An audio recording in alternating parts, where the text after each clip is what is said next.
A lot of people ask what's the difference between hypnotherapy and a hypnosis stage show.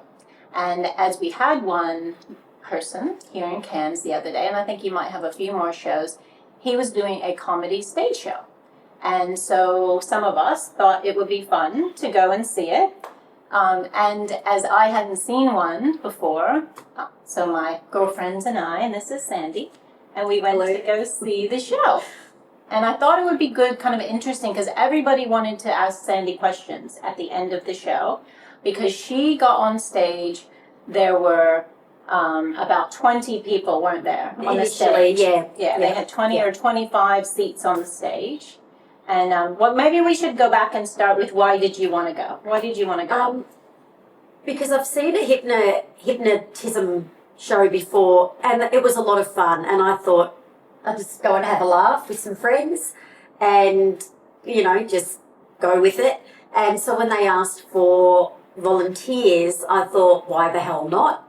So I did, and I thought I might have gotten hypnotized pretty quickly because I do meditate a lot, and I go into a meditative state quite quickly.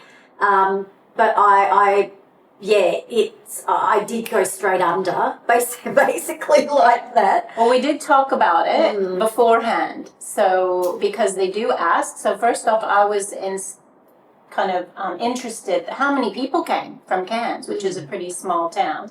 And all these people were coming, and were they coming for a comedy show, or were they curious as to what was going to happen?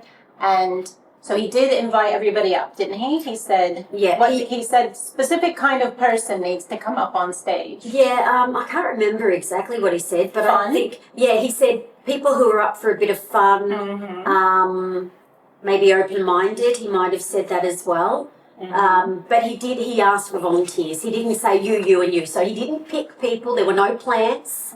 But good imagination. Yeah. So he definitely set things up. If you're fun and you have a good imagination and you want to come up stage and play along and you're happy to be hypnotized, so he had to get that agreement from everyone, right?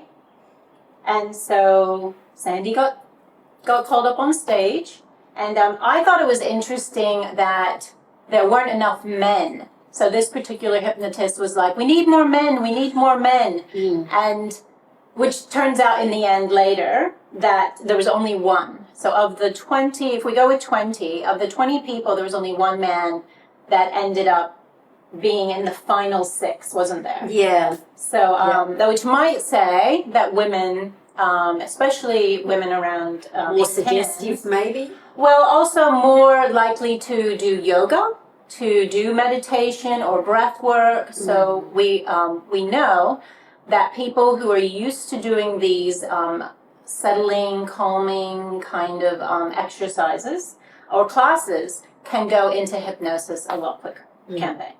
Definitely. Yeah.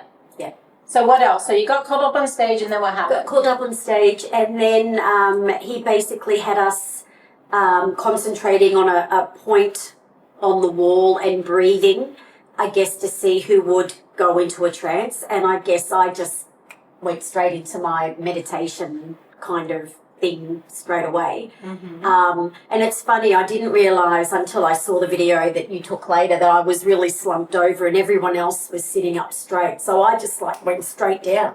But he did do that. So this was the part that was interesting to me. He actually did a normal induction that I would do, similar to what I would do in an office. He said, I'm going to do a 5-minute induction. I want the whole audience to be quiet, and I'm going to play, and he played music, and he just went into a normal induction. You'll just be relaxed, focus on a spot on the wall. And at a certain point, he said, close your eyes. And you'll also feel the more deeper you go, the better you feel, and your chin will come. Yeah, so your chin comes down. And then at one point, he, to just see how deep he could get people, he had a whole 5 minutes of talking you all down, if you don't remember it. Yeah, I do remember him saying you can lay down if you want to. But I remember thinking, I'm not laying down on the floor. But Mind you you, did. I did later on. But she did. And at some point she laid we heard a thump and had to kind of get up and see if she was okay because she actually hit the floor. Because he said down, and I was hunched over, and when he said go down, I went down. You did. I didn't hurt myself, but it's like, I remember when he said that, I felt like I just turned to jelly. Yeah. You were really into it. It was good. It was good. I was very relaxed, and basically I could hear what he was saying, and I had my own thoughts, but I just felt compelled to do what he said. Not in a creepy kind of, sort of way, but I was just really relaxed, and just when he said go down, I basically just did. So. And a lot of the other people, so some of the things that he was saying in his show were, you're so comfortable, you just reach out and get your pillow. And so grab your pillow. And I believe you were on the floor, so you were your own pillow. But there were some people on stage that were like cuddling each other. And there was like 3 people like cuddling each other. And you thought, okay, this is it. Everybody has their own way of cuddling the pillow. Yeah. And then he went to, I don't know if you, tell me which parts you remember. Then he went to, you're on a tropical island and you're so relaxed. You're in Fiji, I think it was. Fiji. Is that right? Yeah, we're in Fiji. And he was saying, it's getting hot. It's starting to get really hot. And I remember sitting there and I was thinking, oh, man, it's hot. And I was doing all of this. Yeah. Yeah, and I really felt almost like I was having a hot flush. It was really hot. Yeah. So I do remember that. But I couldn't see, I tuned out of anyone around me, so I didn't know, or I didn't comprehend what people sitting next to me were doing. I was concentrating purely on this little man who was giving us the prompts. So it wasn't until I saw back that I sort of saw how much I was doing and what other people were doing. So you were back in your chair by now because he did get you back up on the chair. And everybody, every time he would tap people and they would leave because they weren't really, they weren't hypnotized enough. And that's how you got it down to the last 6. And he would, so you were back on the chair, and then there was the dancing. Everybody get up. So there was getting up, there was going down, there was, okay, now go deeper, deeper. And he would come around and grab your hand and pull and go deeper now, sleep. So there's a lot of sleep in between. I don't remember that. I don't remember him pulling at me or anything like that. So. And there was shoulder touching, so there was go back to sleep. So there was a lot of fractionation going in and out and in and out. Do you remember dancing? I don't remember dancing. I remember him touching me and saying, when I say a certain word, you're going to howl like a wolf. And the person that I'm touching, this is for you. So he was saying things to the others. So I knew that other people were there and that they were going to do things. Oh, you could hear it. I could hear that, but that didn't affect me. It was only when he touched and said, I'm going to howl like a wolf. When he said the prompt word, I howled. I didn't think twice. I was a wolf. Yeah? Yeah. So that was really interesting because up until the point where he was, saying I'm going to touch you on the shoulder, I was not really aware that there were other people. I knew they were there, but I wasn't aware of what they were doing, if that makes sense. But you could hear him giving them prompts. Absolutely. And you were were you waiting for him to touch your shoulder to tell you what you needed to do? Well, yes, because he said, I'm going to touch you. When if I'm touching you, this is for you. So I was expecting to be touched. Yeah, so, And what about in the show, so there was the frustrated part. Oh. He came around later. Do you remember that part? I do remember that part. My prompt was to get upset and frustrated and tell people to be quiet when there was a lot of... I remember him say, I think he said laughing and clapping. So when they were clapping and making a lot of noise, I could feel myself getting really agitated and crossing my legs and that sort of thing. And at one point, everyone was laughing and clapping so much at what other people were doing, the other participants. I jumped up and I said, just shut up. And I felt like I was almost close to tears because they were not listening. And this is like a library, be quiet. And then people were laughing more and I was getting more upset. And then he brought me down. I can't remember what he did, but he had me sit down and say, you know, you're out of it, whatever he did. And I was fine again. But I remember I was so angry. And I think you said... later. Yeah. Later that you could see my frustration. So it was just weird. So when he told you were going to be frustrated, there was nothing you could do to stop yourself from being frustrated? No, I was just getting really angry, agitated. I think he had you sleep again. He had you all sleep between the different changes in what they were supposed to be doing. He would have you do that. Yeah. And so during the show, we'll just finish off a little bit. During the show, there was. Do you remember anything else besides the frustration and the howling, and the sleeping the whole day? Playing. He had us playing an instrument. That's right. And I chose to play the piano because I played the piano a little bit when I was younger. And so, I was fully a maestro in an orchestra. And then he had me he asked me to stand up and to really get into it, so I was.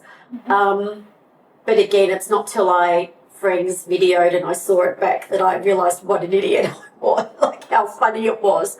I heard people laughing, and I was quite animated, so... Yeah, he had all get up. Yeah, he had you all get up, play your instruments. Playing instruments, which I thought it was interesting because I wanted to see what instrument people would choose, whether everybody chose the same or whether they chose different or whether they didn't do it at all. So from an audience perspective, did everyone choose something different? I think they did for some reason. I just remember you were very animated with your piano, and he's like, stand up and play it, as best you can, and. Yes, so that was really good. And so that between each one, he would say, okay, now sit down, and then you go deeper and deeper, and then have a different, and that's what it is, it's a comedy show. So the more different things that you all could do, and did you feel, so because you could hear the people laughing and everything, how did that make you feel? Did you feel any different or happy or sad? I didn't feel any different, but I wondered what they were laughing at because I was doing what he said, but I didn't realise I was being funny. I was just following what he wanted me to do. And as I said, I was oblivious to everyone else, so I didn't know. I figured something was happening that was making people laugh. It was a comedy show, so there must have been something. And I knew it was nothing that was rude or inappropriate. Speaking of inappropriate, there was the one guy who was there, and it's no offense to him because he would have been just as deep as other people, but he was a bit gropey. He was. Now, so how do you know that he was gropey? Because we could obviously see it. Yeah, I remember when we were clutching the pillows, we were on the ground and I was cuddling my pillow and he snuggled up and he was rubbing his neck against me and I just thought, I don't like this. And I didn't, it was weird. I wanted to say stop, but I felt like I couldn't because I was doing what I was told. But I remember feeling uncomfortable because he was in my space. He was too close. That I didn't like. Do you remember getting away from him? I did try and move away. And, that's the other thing too. There was another prompt where we were supposed to feel someone touching us. And I was sat next to this fellow. Touching your ass. That's it. But they weren't touching your ass. He wasn't. But when a word was said, it was like, you've had your... I didn't physically feel a pinch on my butt, but it was like my butt had been pinched. And I turned around and I said, leave me alone. And I was really angry because I'm like, this guy's, number one, he rubbed against me on the floor and then he's pinching my ass. It's like, it was just, no. But you Yeah. could, so I guess the point I wanted to kind of make is that even when you're really deep and you're going in and out of hypnosis, that you still have will. Oh, Like you know what's right and wrong. absolutely. You know that this is uncomfortable, so you can still always move away from it. Yeah. Like if they had been doing the show and the fire alarm had gone off, there was emergency, then they would have, just walked off the stage with the rest of us. They would have, the fire alarm's gone off, and the hypnotist would have said that, and then we all would have left. So you can overcome it. Oh, definitely. But it was that you maybe wanted to on a level. Would that be true? When I was on the ground, I felt like I couldn't. But when I was being pinched, I actually got up and moved away from him. And I did walk away to the other side behind the chairs away because I was uncomfortable. Yeah. So, you know what you're doing and you still know right from wrong. And I have to say that was the one thing that if I were doing a stage show, and a comedy stage show, I would I probably would have tapped him out in that maybe the first time that it happened, the gropiness was kind of funny, but then when it kept happening throughout the show, I would have tapped him out because the women were uncomfortable, and I could see it, and I don't know why the hypnotist didn't do that. There were a few people. One lady actually left because she hit the stage pretty hard, like hit her head. Oh.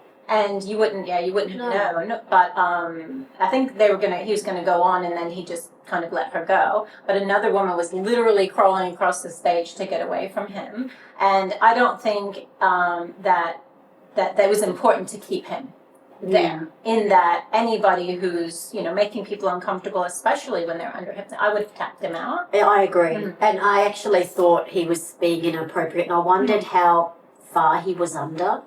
If he was just playing up a little bit. But that's what this whole thing is about.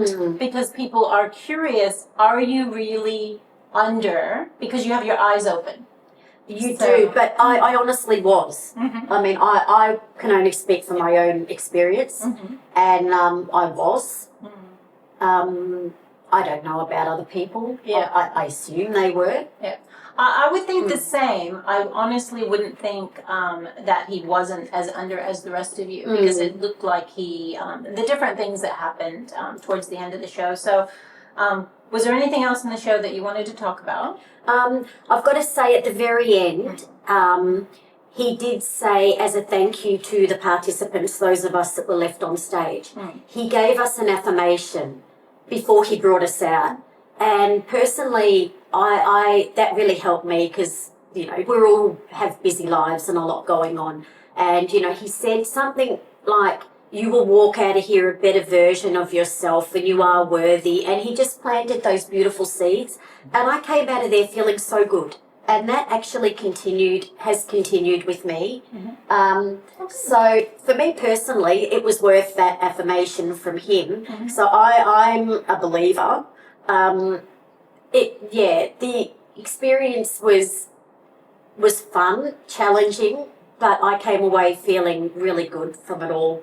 So for me, I did love that. So none of this is against the hypnotherapist or the hypnotist, but he did say that he works with people with confidence, and that was really great at the end to end it all with, I'm going to give you this gift of confidence, and he said a few different suggestions, and that was beautiful. Yeah, it was really good. Yeah.